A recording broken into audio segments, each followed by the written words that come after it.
Wagwan me people, quick thing before we kick off. The views where you hear upon the Father to Father podcast, them strictly fee why, the hosts, guests, and contributors. Them now represent Catholic Notebook, Spirit Stream Studios, the Diocese, University, or any affiliated groups. You see me? And remember, this podcast are strictly for adult ears, so listen up with discretion.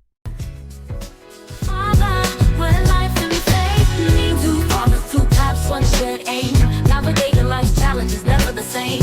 In different vocations, wisdom they share. Function and purpose everywhere. So tune in, relax, and let your spirit find guidance from the heart and peace of mind. Welcome to Father, where life. He is 6'2" and 190 pounds. He's 190 pounds? 195 pounds. Sorry. Bro, he's got guns. He's at 6'2", 190. He's 6'2", 195 pounds. I know he got no... anyway, that's wild. 195 pounds. That's crazy. And how much you weigh? I'm 210. 210. Yeah. He's 195 and he's 6'2". And that's why he drinks 400 like his water. Welcome to the Father podcast. My name is Dr. Giovanni, and with me is my right hand, my main man, Father Greg Lambert. Hey. Yeah, we were talking about Father Mike Schmidt because you know what? We can hop into this real quick. But before we do, I'd like to just thank Catholic Notebook and all of you that are listening right now. Thank you so much. Going out to YouTube, watching us down on YouTube. That's fun. Downloading the podcast. We've gotten a ton of downloads of the podcast. Dude, so many. And it's an honor. Honestly, you guys are fantastic. Thank you. So if you want to support us, go to catholicnotebook.org/father to father. That's catholicnotebook.org/ F2F. and then, support us. Drop some money in the bucket. That was great. Doesn't go to me, I promise. Yeah, it really doesn't. It just goes to the operational cost of this thing because, Catholic Notebook is gracious enough to give us this airtime. Spirit Stream Studios, they're doing their one thing. They're producing us and allowing us to sound crispy in the airways. Mm-hmm. So, you know what? Support them, support us, and it allows us to continue to do what we do best. So, you ready? Always. All right. Oh, I almost forgot. Wherever you're listening to this, India, China, Philippines, Mexico, Costa Rica, I think. Yeah, Costa Rica. Oh, that's wild. Yeah, and Thailand. And Thailand. Yeah, we just got Thailand. That's amazing. I know. It's wild. It's very wild. It really is. But wherever you're listening to this, please give us 5 stars because my heart really can't take. My heart It really can't though. Take less than 5 stars. You see, Father Greg is a humble man. He's successful and he's humble. He's living the Jesus model, the Jesus framework, as so you speak. But you know what? I'm not as humble. I'm a work in progress. So put that on the t-shirt. Yeah, just 5 stars would be great. I appreciate that. If not for me, for the sultry voice that is Father Greg. I want to say thank you. You ready to get started, man? Always. Let's go. This is the game segment. Basically, Father Greg doesn't have a woman in his life for him to be like, hey, Father, would you love me if I was a snail? Instead, he has a loving brother that asks him every so often that, yo, if you got sent back to 1975... Which basketball team would you be on and why? Would you have an afro? Yeah. What? Or would you wear knee-high socks? Like, what you be rocking? Would you? Nah, those shorts are way too small for me, dog. Nah, it's too bad. Too much. So, I have a game. We're going to play it, and then we'll take it from there. Sounds good? Sounds good to me.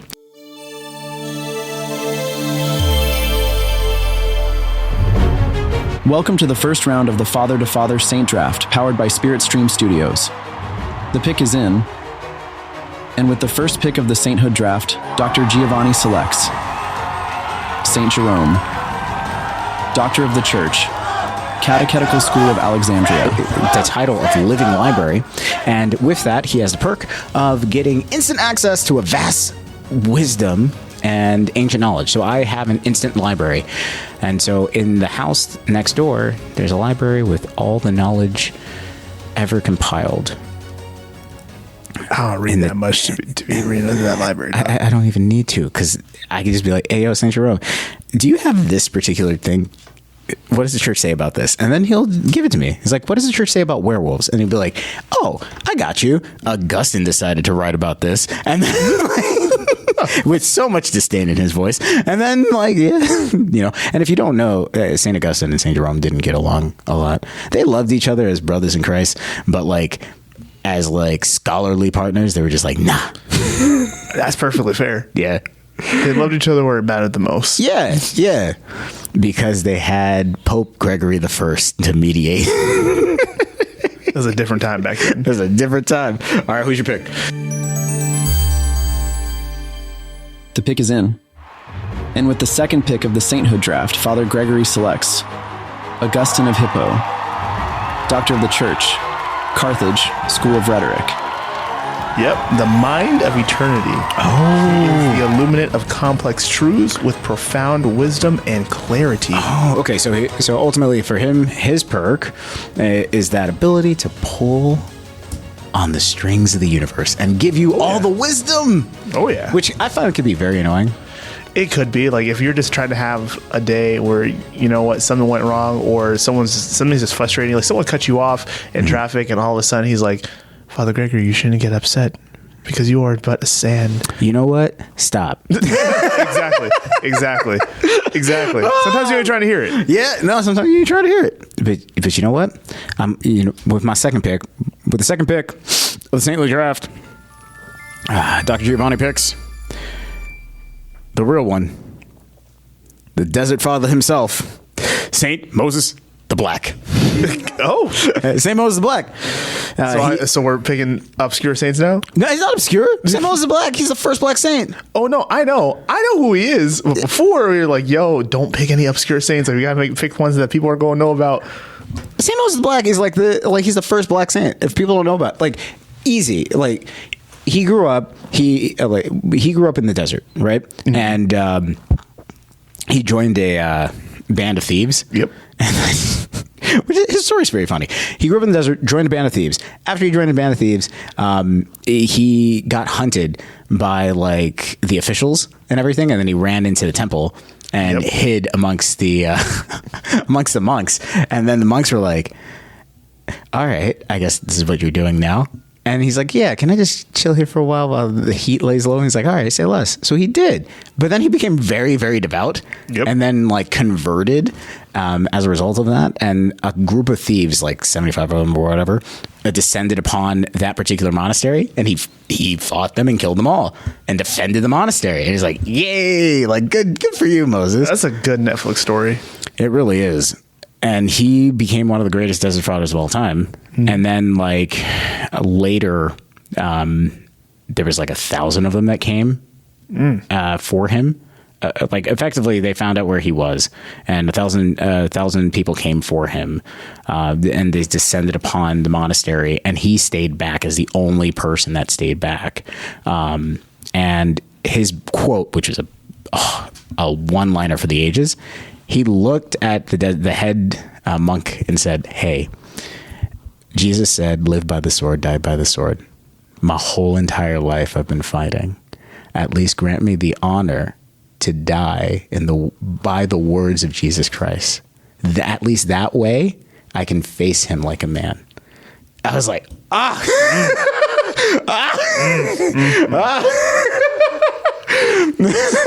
And so he was there, and he took 1,000 people is 1,000 people. Yeah, he took out a quarter of them. How pissed are you if you? He's gonna be played by Idris Elba. He has to be. It has something like that. He has to be. No, it has to be Idris because he was dark.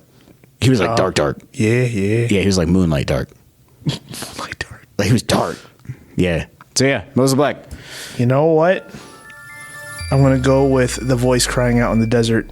What? Saint John the Baptist. Oh, okay, cool. But why? He is the pathfinder, prepares the way of transformation and renewal because Lord knows we always need renewal in our lives. Okay. Absolutely. All right, cool. So you'll never get lost. I mean, spiritually. I was gonna say we got maps. Not with the compass. No, you're lost. Spiritually. Meanwhile, like my house, like the neighbors next door, dog, they're stacked. Most of the black people just protecting everybody, both spiritually and physically. Just strongest bouncer in the world, just showing up and just knocking dudes out. He's got scars all over his body. He's just like, yo, I will fight demons and I'll fight people. I don't care. And he'll give you a communion because he was a priest. It's great. Attaboy. For my next pick, I pick. You know what? We need someone that can see the future. I'm gonna go with Saint Kempa Vita, the prophet voice. So she has the ability to see the future. How far into the future? How far into the future? It depends on her spiritual, like her well-being. So like she can only go as far as like 15 years. That's about it. Huh. Interesting. That's the thing. Like, if you see into the future, what exactly are you seeing, and how much are you seeing? Like, are you seeing just everyday events? Are you seeing the important events? Is it like Madden when you're just like playing the moments? No, she gets to see truth. Truth. Yeah, she sees truth. So what that means, here's the situation. To me, when someone whenever I'm reading something from the church and it says like, oh yeah, they got to see the truth of whatever. It's like, yo, there's like a CCTV footage. It's like, yo, this is what happens. You get no sound. You get no. This is just what happened. You got to figure out the rest. It's like, all right, fine. You know, cameras don't lie. Fine. In that case, if we're going to talk about someone seeing the future, I'm going to go with someone who's going to defend purity. That's going to be Maria Goretti. Maria Goretti? Maria Goretti. All right. The Italian saint. All right. What's her perk? Her perk is the defending of purity. So that means... So everyone that walks in is automatically pure? I wouldn't say that. So you get reset? Is she able to reset your body?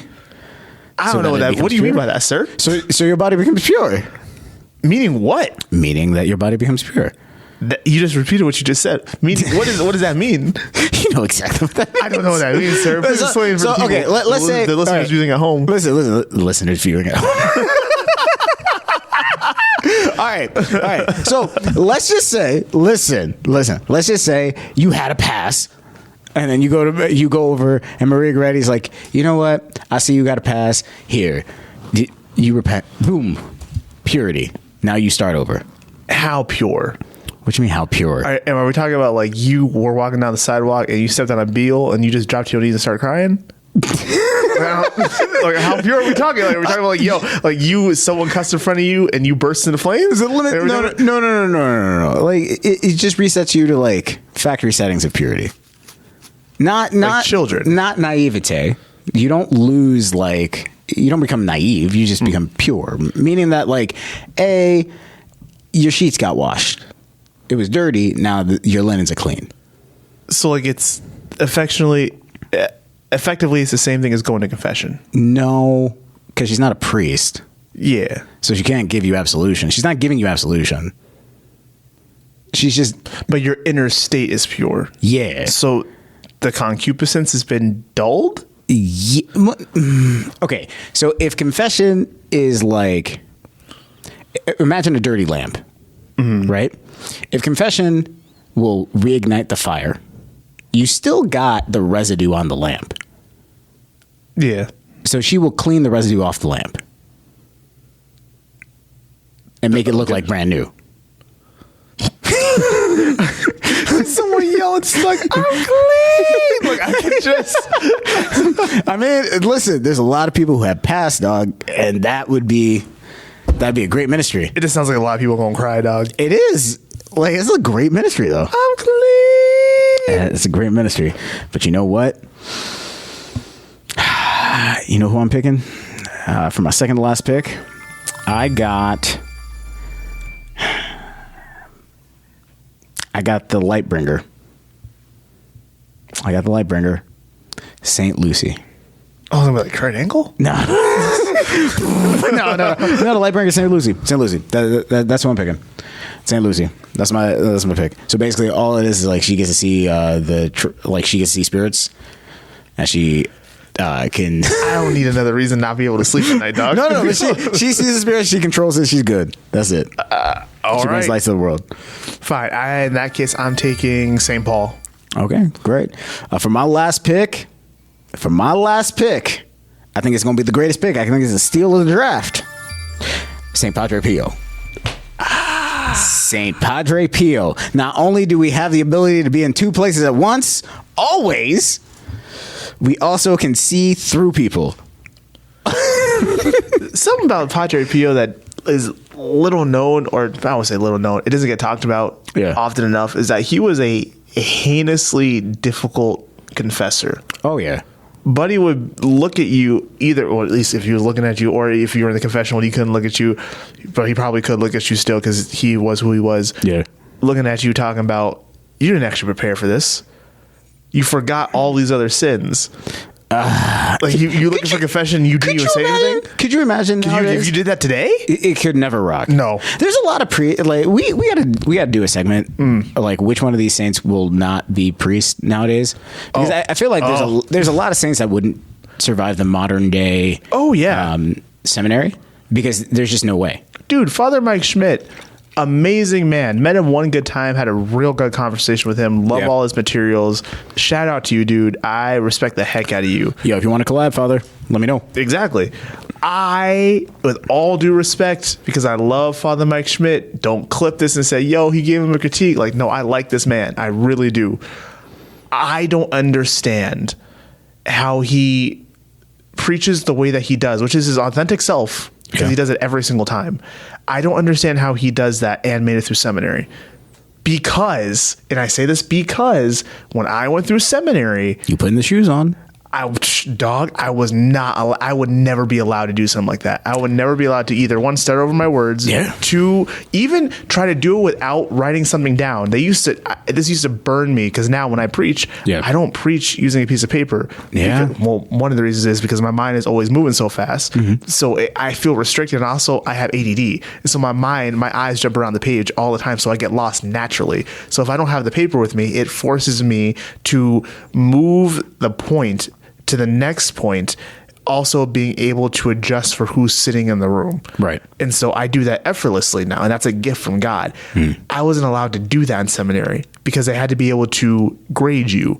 So you had to write the paper first and then essentially present the paper, and that was your homily. Right. So that's how they did it. It was based on a grading rubric scale. So for him to do the things that he's doing today, the way that he's doing it, again, respect the heck out of him.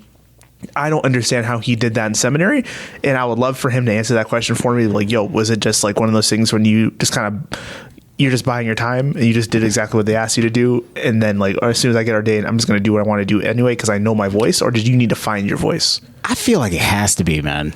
It has to be. You got to make it through somehow, right? I am not going to talk about the actual seminary process. I'm just going to talk about the general system of things, right?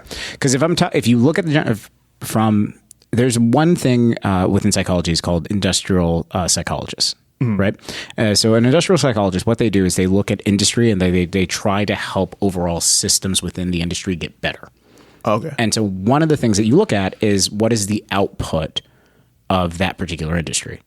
And you look at the rate of output in that particular industry. So if I look at priest, for example, all right. Okay. How many people are becoming priests? So the amount of people that go in versus the amount of people that become priests. Yeah. That output is so skewed based on the length of time is ridiculous. Because if you look at a comparable thing, so for example, like being a doctor. So priesthood is about 10 years. Being a doctor is about 10 years. Yeah.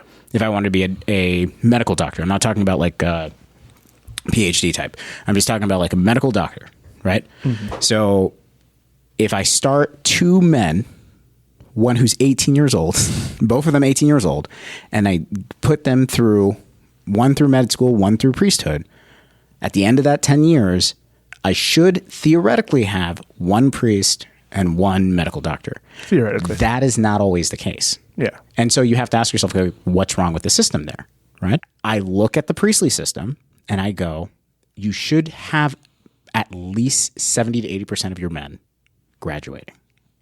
The fact that you don't have replacement levels graduating tells me that is it is a institutional thing where people are making choices rather than there being an objective rubric that's being applied holistically.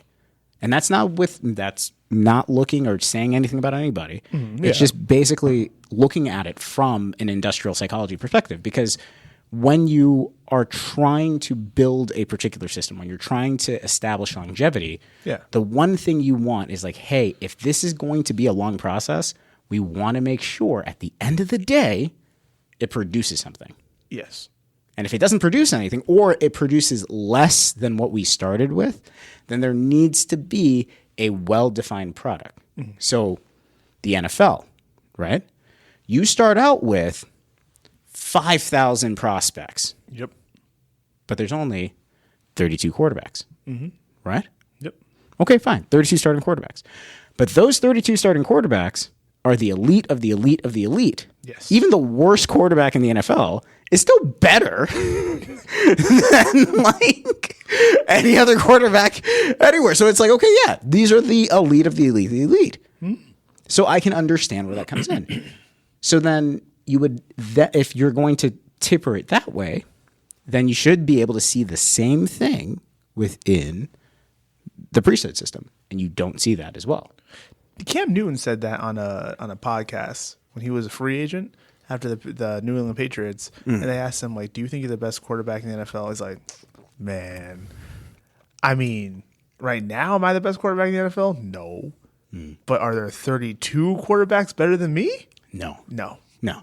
And I was like, that's a very fair way of looking at that. No.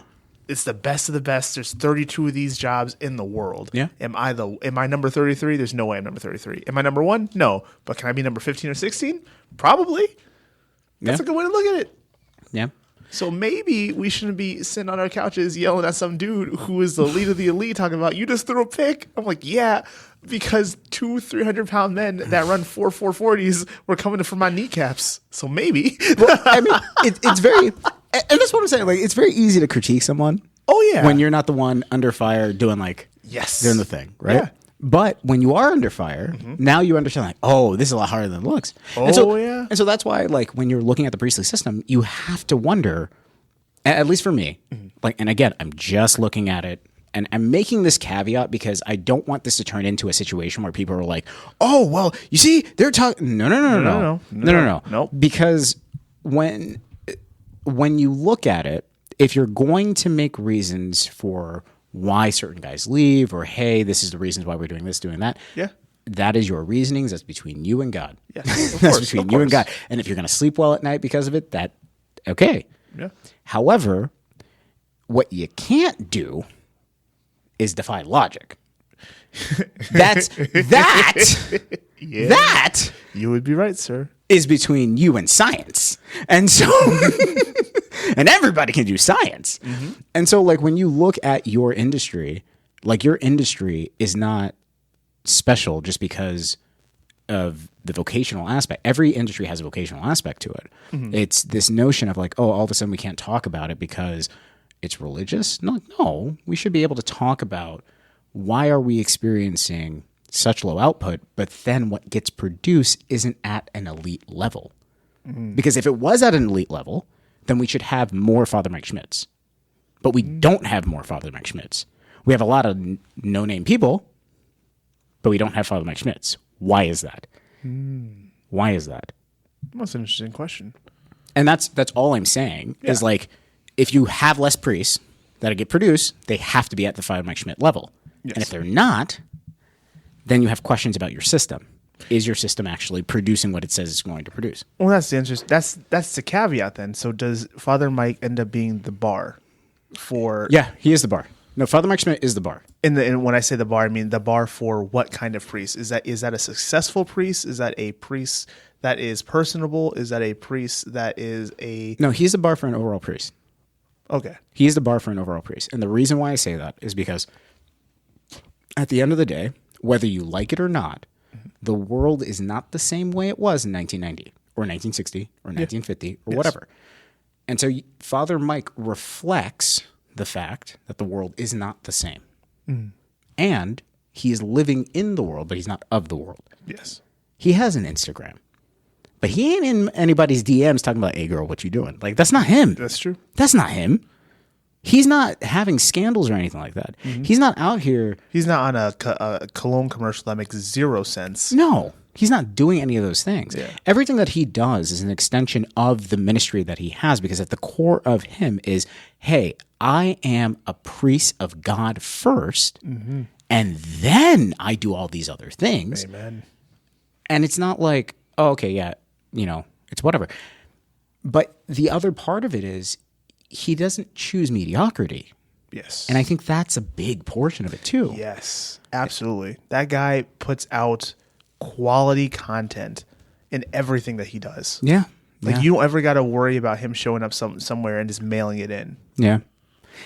But the overall problem here, and again, we get into this, and I feel like I'm a broken record. You cannot talk about the output, because all of a sudden when you talk about the output, now it's, oh, well, people don't want to be priests.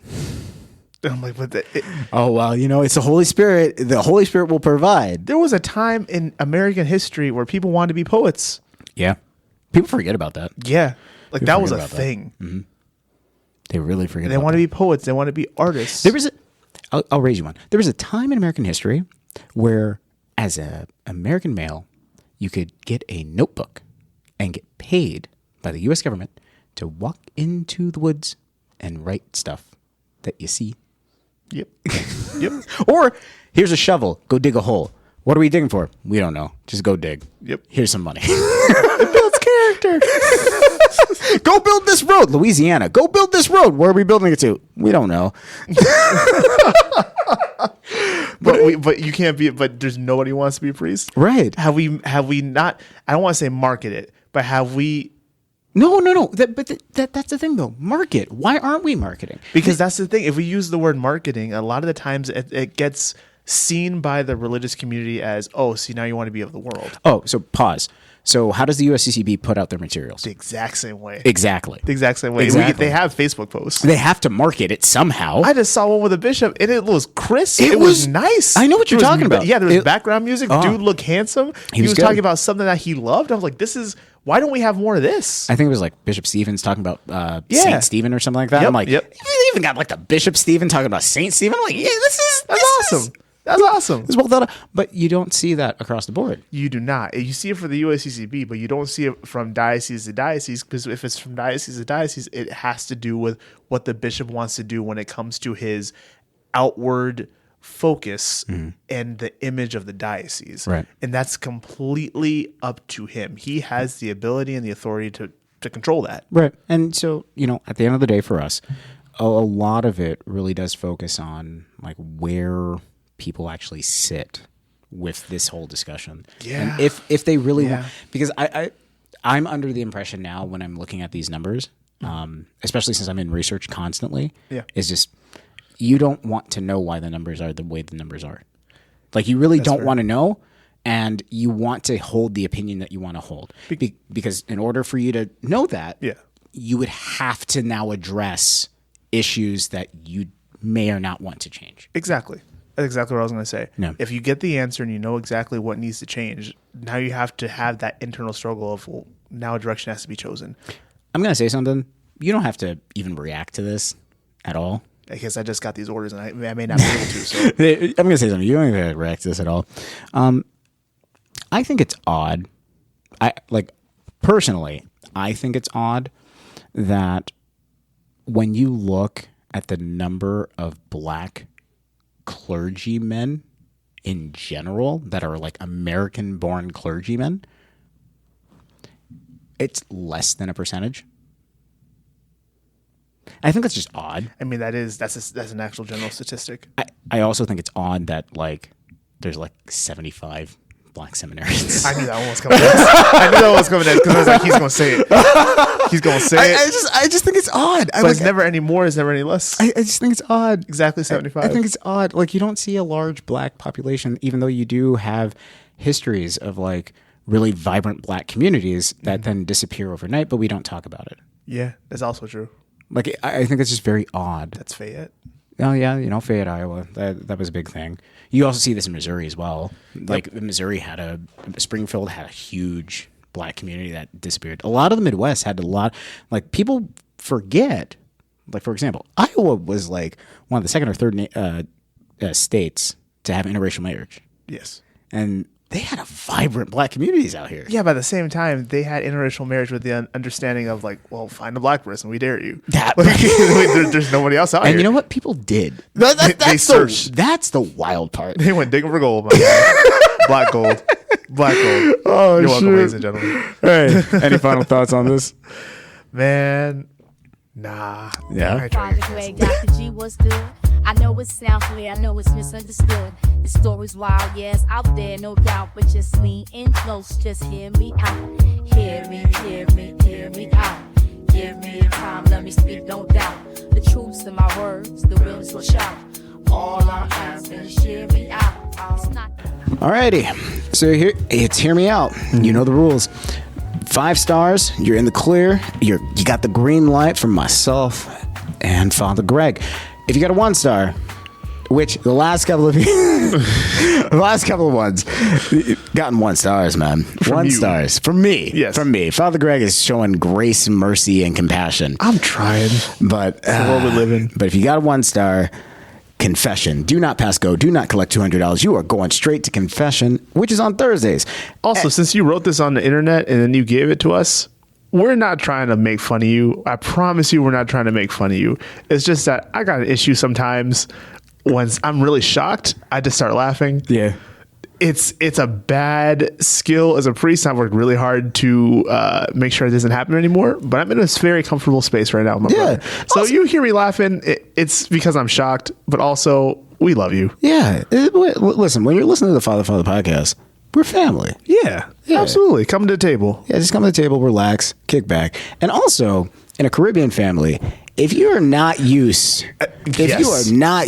Yes. to be in the butt of somebody's You're joke, gonna get filleted. That's how you know they like you. Yeah. They like you if they fillet you, if they make fun of you, if they crack a joke about it. They don't like you is when they're super polite and very proper, or they just don't talk to you. or if they try to speak very good English around you, And then that's it. speak their home language when you're around or in front of you. Right. And then they don't include you in conversations. Yes. But if they love you, they'll be like, hey, you look like you've been eating 2 wolves. Like, what's wrong with you?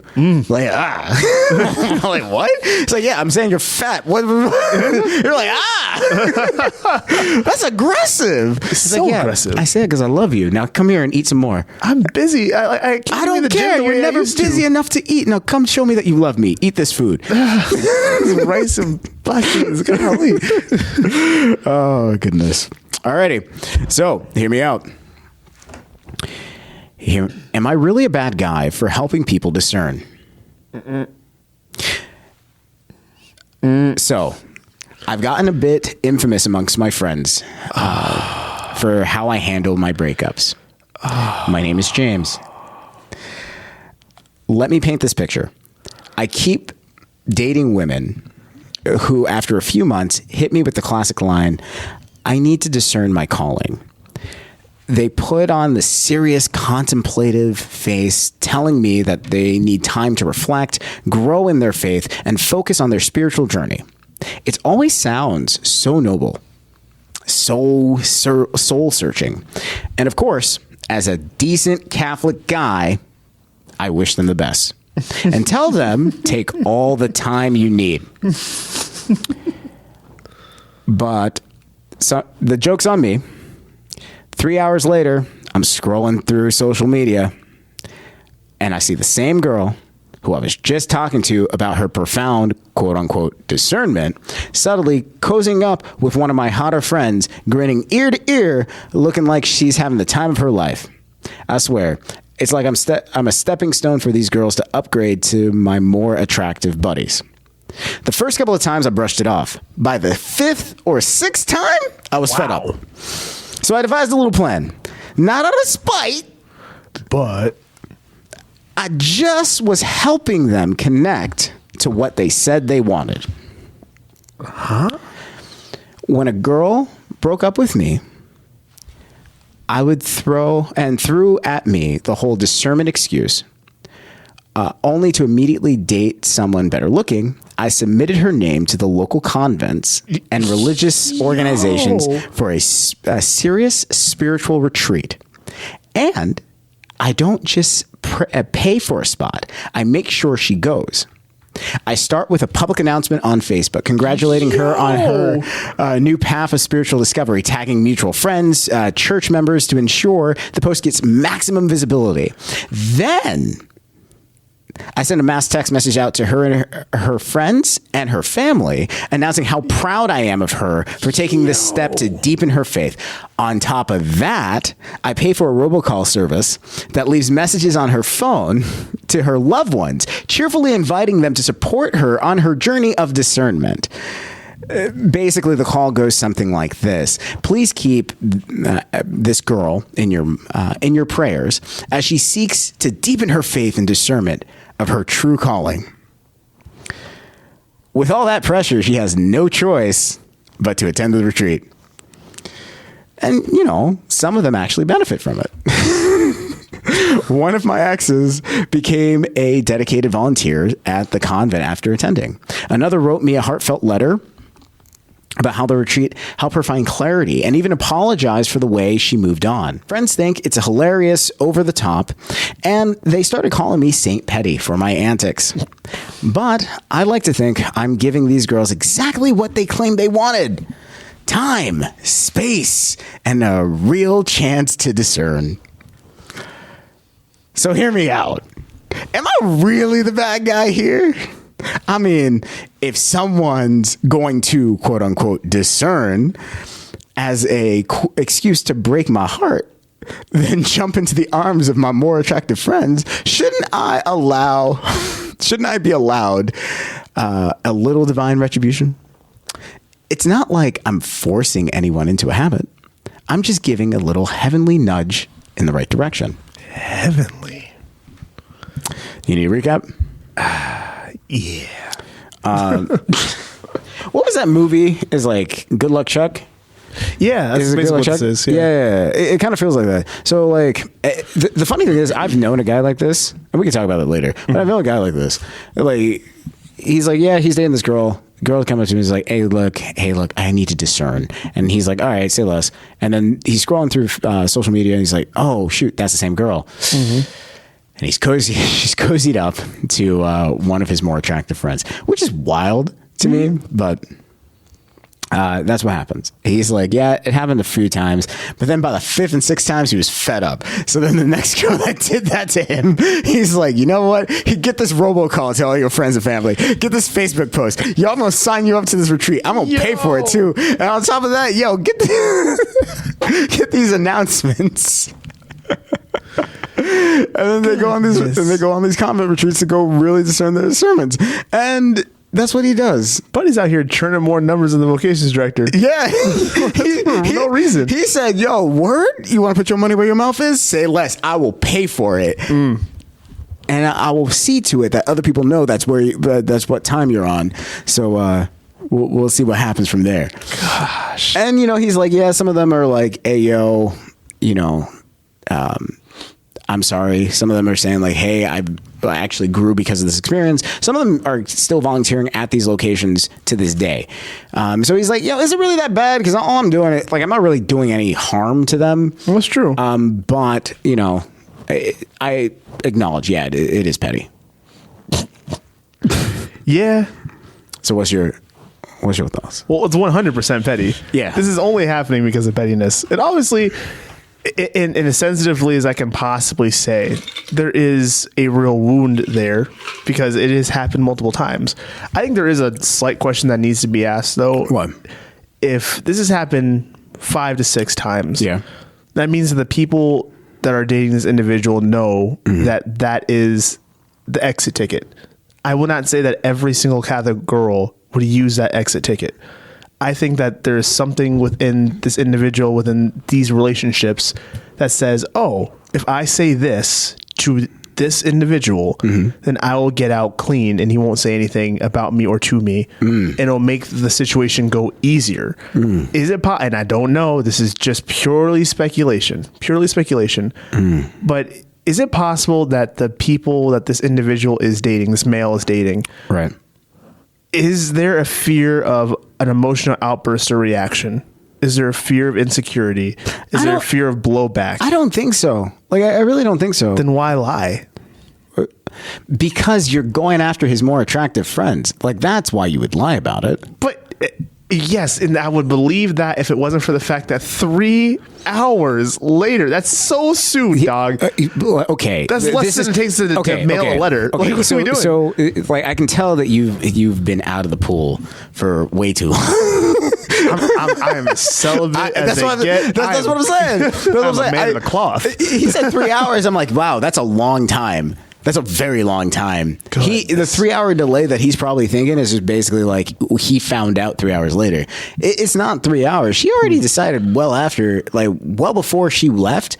Like, oh yeah, this is the friend I'm going after. Oh, of course. Yeah, I know that. He's probably the ugliest, he's the ugliest of all his friends, which, to be fair, that doesn't even mean that you're ugly. That can mean that you have really attractive friends. I know, which is like, if all your friends are 9s and you're an 8, that's not a bad thing. It's just a like subjective scale. It is a very subjective scale. That's a very subjective scale. But it's like, if all your friends are like markedly more attractive than you in some way, shape, or form, then it's like, okay, and for guys, it's going to be like, well, if let's say he has more of a dad bod, like a little bit more of a belly, right? I don't know, maybe. And his friends are more athletic.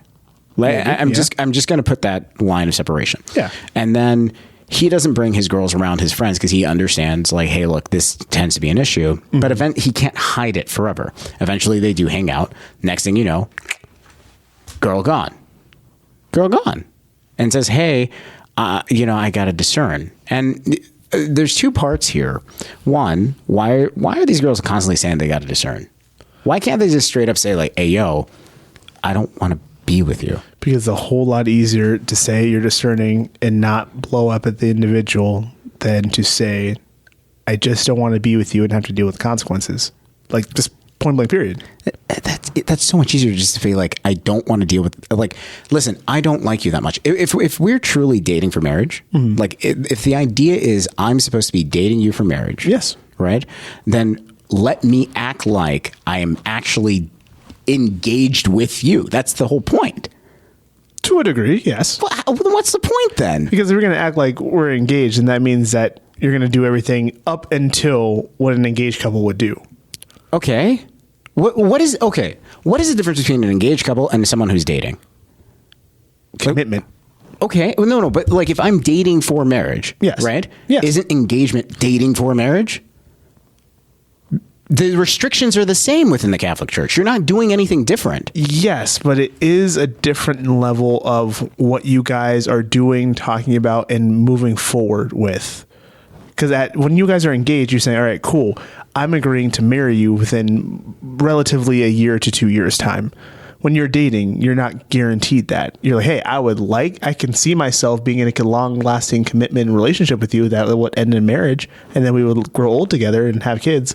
But it's not necessarily the same thing. But I don't see how it's different. Like, I really don't see it, because effectively what I'm seeing here, and this, going back to this is where I'm kind of taking this, because I'm like, if I'm looking at what the church is asking you to do when you're dating, yes, right, and I'm looking at what you do when you're engaged, yes, there is no difference in terms of, if I start from a standpoint of like, hey, I'm going at this with this level of commitment, and you're coming at this with this level of commitment, it's the same mechanics here. Yes. And it's gonna be the same process.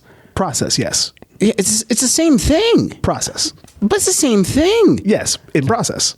But not in attitude. No. It's the same thing in attitude. It can be. It doesn't have to be. But then what's the difference? Like, why would we even do the whole, like, why? So then why isn't there more of a distinction between, like, this is what dating looks like and this is what engagement looks like? Because it's so minute. But so then what's the point? Because the point is that after you go on 3 dates to Baskin Robbins to get ice cream, it does not mean you will be mine forever. That's not the same thing. No. I'm not saying that at all. I'm not saying like 3 dates to have Baskin Robbins. But if I am dating for marriage, which is something that every single chastity talk talks about, the idea of dating for marriage fundamentally is an engagement. Like that is what engagement is. You are setting yourself up for marriage. Yes, without the formal process of getting down on one knee with the ring. Okay. Yeah. Yeah, you're not sealing the deal. But even Yes, that's all I'm saying. But even if you did do that, let's say you did do that, you can still walk away. You didn't lose anything with the engagement, just like you didn't lose anything when you were like dating or whatever. Yes, but it is going to be further along down the line, because once you get down on that knee with the ring and you say, I am saying, will you spend the rest of your life with me? There's going to be no one else. There's going to be no point where we break off or anything like that. Will you be my person? Well, why can't you do that to start with? Like if that's not normal. If you're sitting, but like legit though, like if you're sitting with someone and you find someone and you're like, hey, do you want to get married one day? Like, do you want to get married? Yes or no? Yes. And then the person says yes. And you're like, okay, well, would you like to get married to me? And she's like, I don't know. And then you sit there and go like, okay, well then let's talk and see whether or not we would like to get married to each other. And at the end of that discussion, if you say like, I want to get married to each other, then fine. And then you start that embarkment to figure out, okay, now let's go on this journey to see whether or not we're compatible. That is one way of looking at that. I think you're going to get a lot of legal resistance from women. Legal resistance? Yes. Wait, if you start that way. What are you talking about? I feel like if you, as a social experiment, it'd be interesting to see what would happen if a guy, probably you would have to make him attractive, because if he's not attractive, he's going to jail. You have to make him an attractive dude, walks up to girls in the mall and said, hey, I've been thinking about getting married. And they're going to look at you point blank stare like, okay. And I was wondering, would you like to get married like one day in the future? And most of the times the girls are going to say, yeah, I would like to get married one day in the future. I'd like to have a husband, or I have a boyfriend, or I'm thinking about this and the third. Okay, cool. Would you like to get married to me? And it's going to be an immediate hard pause. Like, sir, who are you? Well, but that's the thing though. Yes. You wouldn't expect the person to flat out be like, yes, I'm going to marry you. Yes. Like you wouldn't expect that at all. But if I am sitting there saying like, we both agree we're dating for marriage. Okay, so we're already in an established relationship. Like we're both like, we are agreeing that we're in this relationship and we're moving this relationship for marriage. That's what the premise here is. Yes. Right. I don't know what the difference between that and engagement is. Like, I really don't know what the difference is, because like outside of like legitimately outside of the ring, I don't know what the difference is. Well, if you guys are already dating and you have agreed like, yeah, this is going really, really well. And if you were to ask me, it's almost like it's implicit. Like if you were to ask me to marry him, or to start looking at rings, or to talk to my parents about marriage, I would not be upset. Like that's the kind of the complicit type of, oh, this is going well for me. I don't really got to worry about anything. And then that seals the deal, not sealed all the way, but seals the deal with that engagement. That's the formal declaration of marriage. Like I said, 5th date at Baskin Robbins, not the time to think, yo, this is it. We're going to get married. Like, she's obviously the one. But I'm not saying that at all. Like, listen, you cannot straw man my argument. I'm not saying that at all. I'm not saying that at all. But you know what? Give me your rating. You're going to straw man my argument like that. Give me your rating.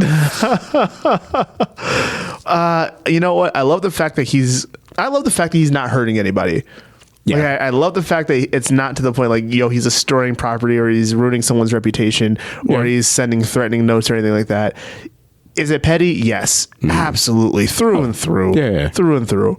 But I'm going to give him a 3-star on this one. Really? Yeah, I'll give him a 3-star. Really? It can be funny as long as it doesn't cross the line. Like, hey, I don't think you should be going about like trying to contact people's friends and family. Like that's a little bit too much. But for the most part, I think it's funny. People probably shouldn't be using the excuse, I'm discerning, without actually discerning, because like, yo, is my life a joke to you people? Yeah. What are we doing? You know what? And this is probably going to be the time I rate higher than you. I give him 4 stars. Really? I'm giving him 4 stars because here's my thing. That makes sense for you. Here's my thing. Put your money where your mouth is. If you're out here saying like you're discerning, then what difference does it make if I tell people that you're discerning? Exactly. You took her to 3 different dates at Baskin Robbins. You keep saying this. You keep saying 3 different dates at Baskin Robbins. What if I took her to Cruise Riffs or Riffs Cruise or whatever? Like, what if I took her to? You know what? What if I took her to 5 Michelin star restaurants? What if I did that? Then you would have to double check if she's a nun. And you see, that's why you have to ask first. But hear me out. I know it's misunderstood. The story's wild, yes, out there, no doubt. But just lean in close, just hear me out. Hear me out. Give me your time, let me speak, no doubt. The truth's in my words, the realness will shout. New segment? Oh, yeah, sure. Okay. It's called Word on the Street. Tell me, baby, what's the word on the street? Is it love or is it lies beneath our feet?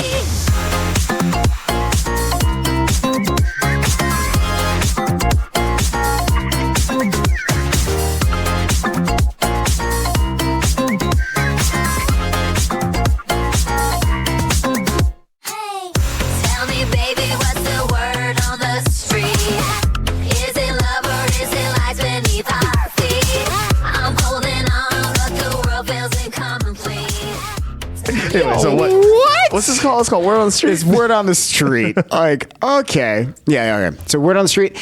So like we did last time, this is the research team. They go out into Catholic communities, ask people questions, and then they bring us back the answers. This one is a little bit of a 2-parter. This is things that Catholic women wish Catholic men knew, and the other is things that Catholic men wish that Catholic women knew. We're going to get a couple from each, and we'll have some fun with it. It's Word on the Street. Alrighty. When I tell you to lead the household, it's really just code for you're the lead actor, but I'm the one pulling the strings. Sure, you're handling the yard work, trash, and pretending you're in charge, but we both know I'm backstage running the whole show. You get to act like you're the man of the house as long as you're sticking to the script I wrote. And trust me, when it comes to big decisions, you just say the lines I've given you now and don't miss your cue. Wow. Ouch. That doesn't sound like partnership at all. No, it doesn't. That doesn't sound like the sacrament. Like, what you? Wow. That's very intense. That's very intense. And that's very deliberate. Like, oh. And also just kind of derogatory towards him. Yeah. Like, you were just an actor. You're just an actor. I can replace you like everyone else. It's like, well, it's just like, yeah. And trust me, when it comes to big decisions, you just say the lines I've given you. Now, you say the lines I've given you. Now, don't miss your cue. And here's the thing. If we take it a step further, if he keeps on missing his cue and he keeps on messing it up, he can be replaced for the understudy, right? Mm-hmm. There's always an understudy in the waiting. There's always an understudy. Wait for his big break. That being said, this leads us to the second one, which says, this is things that Catholic women want Catholic men to know. You're not as slick as you think. But I'll pretend. Why is this so aggressive? I don't know. Why is everyone so angry? I don't know. You're not as slick as you think, but I'll pretend. Just know I'm fake mad about 80% of the time, and the other 20%, well, good luck. That just sounds like you gotta go to therapy. Yeah, it really does. That sounds like you got something going on, that your base model is angry at your husband. It really is. And it's not even like, you know, the funny thing is with those two, I've seen that play out in like a lot of Catholic families where like you'll have a mom who's just like really super like into stuff, but then the dad's like, all right, so let's lead the prayer, and she shoots him a look like, who do you think you are? And like, I'm telling you this, the dad loves it when I come over to the house, because when I'm there, they want to be nice to father. Yeah, I'm like, oh, everything's great. Oh, I got a story for you. So I went over. So I went over to a colleague's house. Mm-hmm. I didn't know the situation before I walked in. Anyways, I walked in and I didn't know the dad. At least I thought I didn't know the dad. Mm-hmm. And my colleague was the mom. And so I was like, oh yeah, no, we were talking and all that stuff. And she had this whole evening planned out, and we were going to play Scrabble, and we're going to do this, and we're going to do that, and we're going to transition, and da da da. And we're going to start with a prayer, and this was the prayer, and da da da da. And then the dad comes up. Turns out, buddy of mine from college. Oh. And I was like, hey, protecting names, Nick. And he's like, Gio. And I was like, what are you doing here? It's like, that's my wife. I'm like, that's your wife? I'm like, wow, small world. Real small. The look on her face of like, how dare you disrupt the evening I have planned? like, the look of like, you are going to get it when he leaves. Like, it was just this intense thing. And I was just like, what did I do? Like, what did I walk into? The worst part is that he knew you before she did. Yeah. Like, it's not even like he tried. Like, he just already has an in. Yeah. And so like the entire night, the thing was like, so we were playing, we played Scrabble, and then we played Taboo. And when we were playing Taboo, he says, hey, we're on teams or whatever. And I'm on his team. And he goes, back in 2011 when she had to bob for apples. I was like, oh, kerosene. And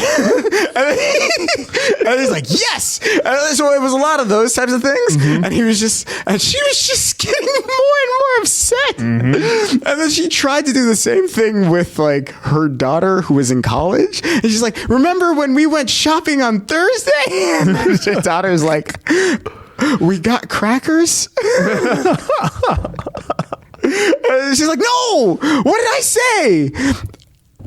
That you gotta refill dad's hemorrhoid pads? Like, I don't like that was the thing. So yeah, that just reminds me of that. Anyway. So just one more from that. Let's see. Maybe is there a nice one? Let me see if I can find a nice one. Wow, these are all like very intense. Well, I guess this is all we got. Things that Catholic women want Catholic men to know. Last one. You think you're irreplaceable, sweetie? I've said novenas faster.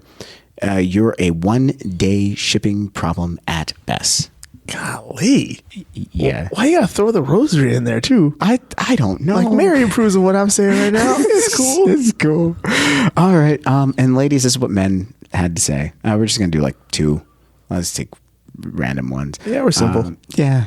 It's just like, you might not realize it, but guys love being complimented just as much as you do. Tell us we look good or appreciate something we've done, and we'll be thinking about it for days. Oh, that's it's very true. Like, the tone and tenor are just so yes. so different. Okay. One more. If you want something, just tell us. Dropping hints or expecting us to read your mind is a lost cause. Be direct. It saves everybody time and frustration. Last one. Oh, you're going to like this one. This is things that Catholic men want Catholic women to know. Let me guess. Feminine genius is the reason you want me to do the dishes tonight. There's the bitterness. There it is. I was wondering when I was going to come in. Let me guess. Feminine genius is the reason you want me to do the dishes tonight. Handle the emotional labor and still pretend like it was my idea. Honestly, just say you're better at everything and call it a day. The term is being thrown around so much, I'm starting to think it's just the Catholic code for I don't feel like explaining, and I have no logic, but I'm right. This is why we need to understand the point of our words and the definitions of our words as well. I mean, I gotta say this though, and you know, they would have had to like surveyed, and they would have had to like sift through a whole bunch. So the fact that this is what came to the top, and we got more of these. Yeah. So then, you know what? It's the end of the show. Take it for what it is. Take it for what it is. But you know what? For all of our lovely Catholic men and women out there. Mm-hmm. And they are lovely. They're wonderful people. They are lovely. Women, listen, I don't know what happened, maybe it's because like Catholic men ain't out here for you to scoop up like they used to be. But like, you know, I'm off the market. I wouldn't know. Yeah, you are. What was that chuckle? I'm a whole man of the club. Yeah, okay. I chuckled because I had a conversation with somebody. I'm not gonna bait her out. But she was talking to me, and I don't think she realized that. I know she realized that you and I weren't connected because she looked at me and she said, "Hey, you know, I was going to mass and I'm going back into my faith, and you know what? There was one guy that really got me going back to mass." And I was like, "Oh, really?" He's like, "Yeah, Father. Oh, Father." And I was like, "What?" And she's like, "Yeah. When I tell you my life was different after I realized that a black man can speak that well." I want to say thank you. Also, and look that good. I just that's why I don't touch people. Now I don't miss a mass. That's why I don't touch people. And I was like, I shake hands. I was like, what? I'm like, wait a minute. Who are you talking about? And she's like, Father Greg. And I'm like, wait a minute, but you don't even live in Waterloo. And she's like, I know. And she's like, I know. I wake up 2 hours early, drive to Waterloo, and then drive home. And I'm like, so you spend 3 hours in the car just to go to Waterloo? And then they look at me crazy. Why do you keep locking the rectory? That's why. Because I want nobody showing up to my house, laying in my bed wearing a wedding dress. That's why. Yeah. And then all of a sudden you got to be putting restraining orders. But you know what? We don't want to put restraining orders out on you. All we're asking you as Catholic men and women, give us 5 stars because you love us. Because you love us. Oh, and for all of us here at Catholic Notebook and at Spirit Stream Studios and for the Father to Father podcast, we love you. You're very special. Go forth and bear great fruit. And you know what? Catholic men, stand up, man. And Catholic women, be nicer. Like, for real. Like, just be a little bit nicer to us. Give him a compliment. He's going to think about it all day. Yeah. Tell him his hair looks like Scout or something. What? We out! Welcome to Father, where life and faith. Father to Father is a production of Spirit Stream Studios. All rights reserved.